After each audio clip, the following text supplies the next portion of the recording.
Hey guys, it's Tyson and Alysha, the Brett Brown Toyota CW30 Street Team. And we are here at the Museum of Ancient Life at Thanksgiving Point, and there is a lot to see. Yes, so around much here. to see. We've only been here for a few minutes and our minds are just blown because it's incredible here. Yeah, we've already learned a lot. I mean, from walking around to getting a bit of a tour here right before we came.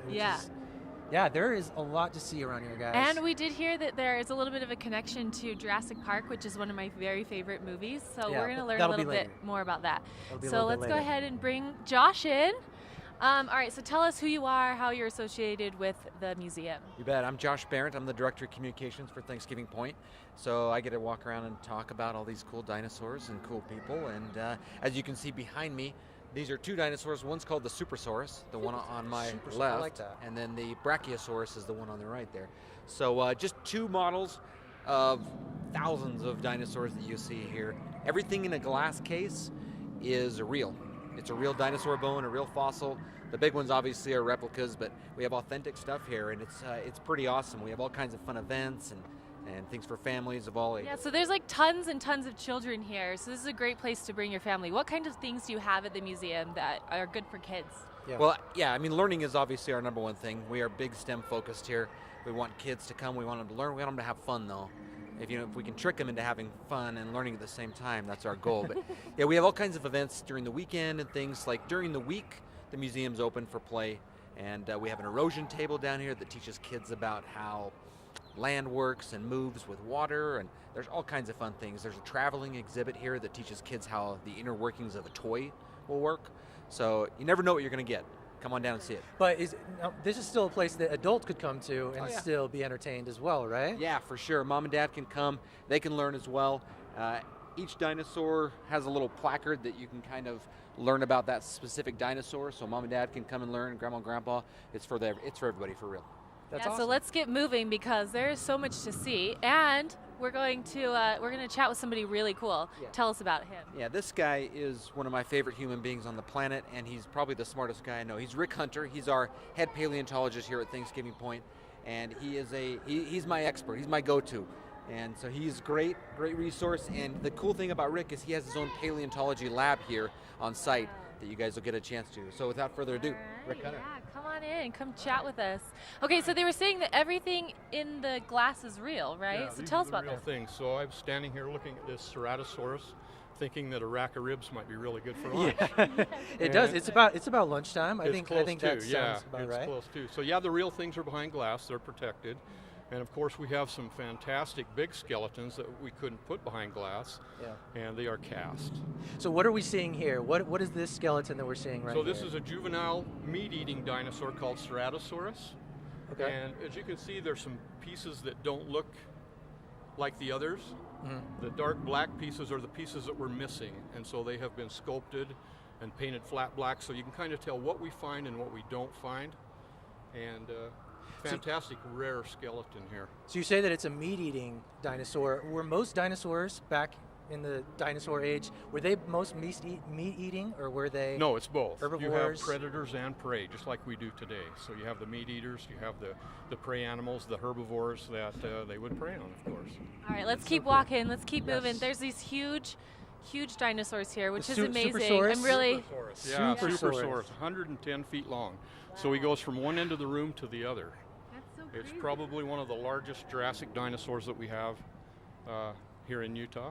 I mean, I think I'd like to get one of these to ride to work or something. I'd get there pretty fast. Wouldn't Yeah. that be right? Your last name yeah. would have to be Flintstone to do that. Yeah, Uh-huh. Fred Flintstone, right down the tail there. Yeah. Yeah. So how old is this dinosaur here? It's about 145 million years old. 145. So late Jurassic time period.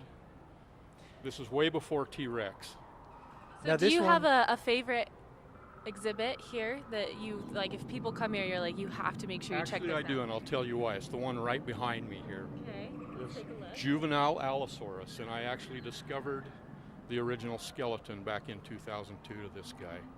Okay, the Allosaurus. Allosaurus, and That's it's just so a little cool. guy. It's a juvenile.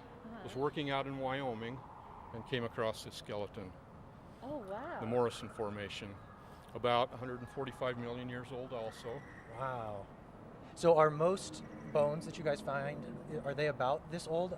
into the millions? If we're digging in the Jurassic time period, yeah, they're in that time frame. Okay, so there's different time periods. There as are far different as, time periods. I specialize in the Jurassic, so everything would be that age. Okay, so we know Jurassic Park. Yeah. And that's our only reference as Okay, far as the okay, Jurassic yeah. age. Yeah, now there's a Utah raptor over here, right? Yeah, speaking of Let's- Jurassic Park, Let's go check that you guy said there's out. a pretty cool thing to do with this raptor.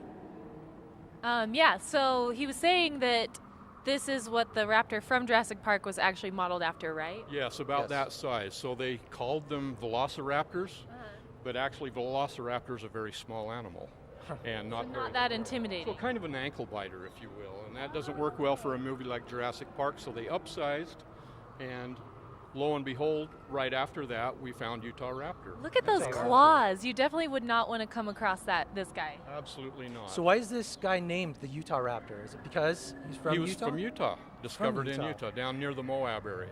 So how is this raptor different from other raptors that you would find in other regions? Basically, it's the size. It's the So this size. is the monster, bigger.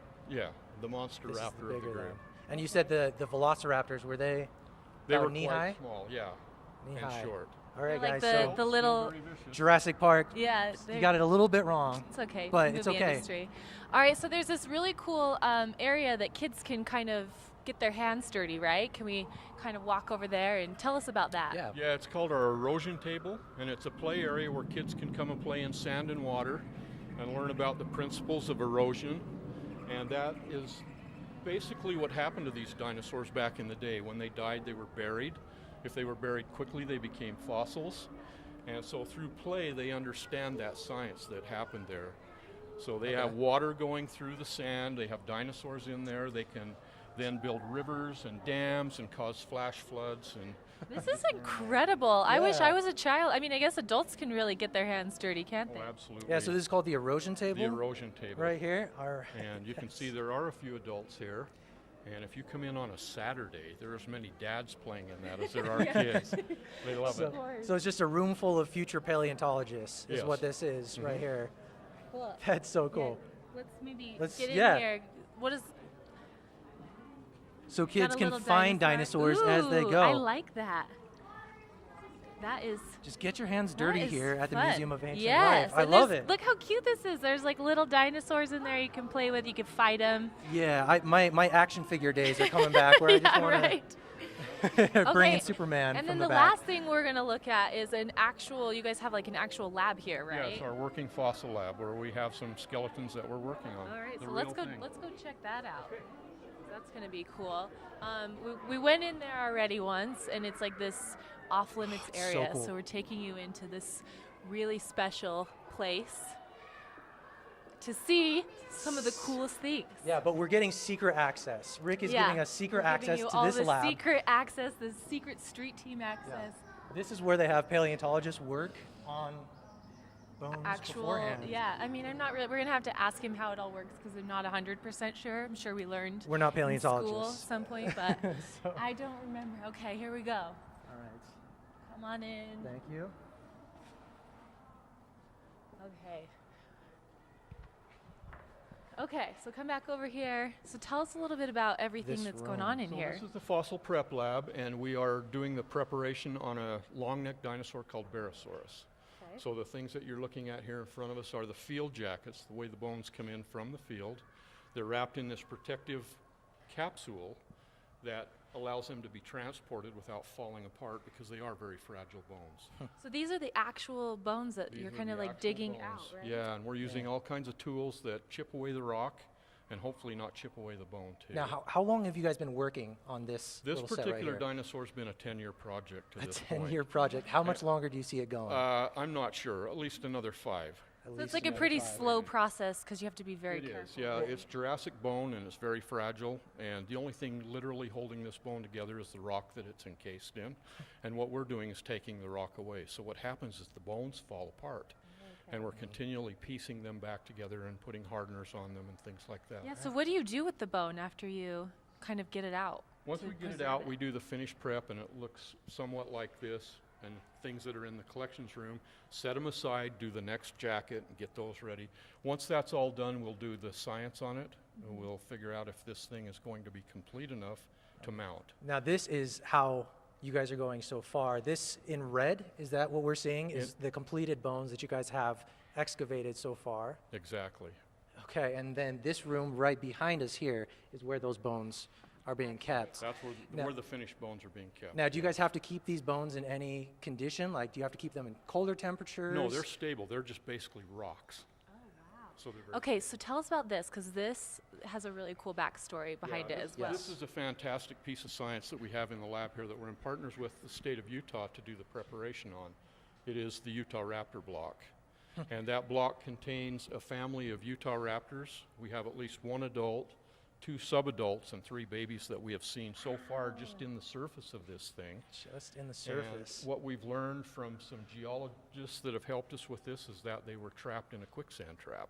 So how do they know that? I mean, what do you guys use to see what's in there and then be able to say, okay, we're going to pick up this? How big did you say it was? Like 90? It weighs 9 tons, so 9 tons. 18,000 pounds, and it was located steep on a cliff down near Moab. So that process actually took 10 years to excavate and get it off the mountain to bring it to this point. So you guys, we saw the one Utah raptor down there. You're saying there's at least maybe 6 Yes. in here? Yeah. 6 Utah raptors. Yeah. How many raptors would you say you guys are going to get out of there? We in the have next no year or idea so? until we take the rock apart and see what's in Is there. that like a super exciting process? It for is. you? It is. It's a time capsule Yeah. like Yeah. we've never seen before. That is Yeah, so cool. you guys are the first ones to see it in however many millions of years. Yeah. That's such a cool thing. All right, so Josh, come on over here one more quick second. Just let people know why they should come to this museum and what you love about it. Well, you should come and see Rick, as you've seen. He's amazing, and you can come and see actual dinosaur bones being worked on, which in my opinion is pretty cool. Because a lot of times you go to a museum and you see stuff and it looks cool with the models, but here you can see the actual bones. You can see a Supersaurus, pelvis that is the size of, I don't know, a Geometro, basically, right? I mean, it's just super cool to actually have science that you can see for real with your own eyes. And yeah, come on out. Check our website, thanksgivingpoint.org. You can see all the events that we have. You can come to the museum, throughout the week. We're closed on Sundays, but it's a place for everybody, and it's super fun, and we want to see families out here for sure. So if you're kids or adults, this is a Yeah. place to come Date by, night, learn something. Anything, yeah. Yeah, there's so much to see around here. So thank you so much, Yeah. Rick. Thank this you, is Rick, really cool. Josh. Yeah, come check this Appreciate out. it. But for now, we'll Yeah. see you later. See you guys.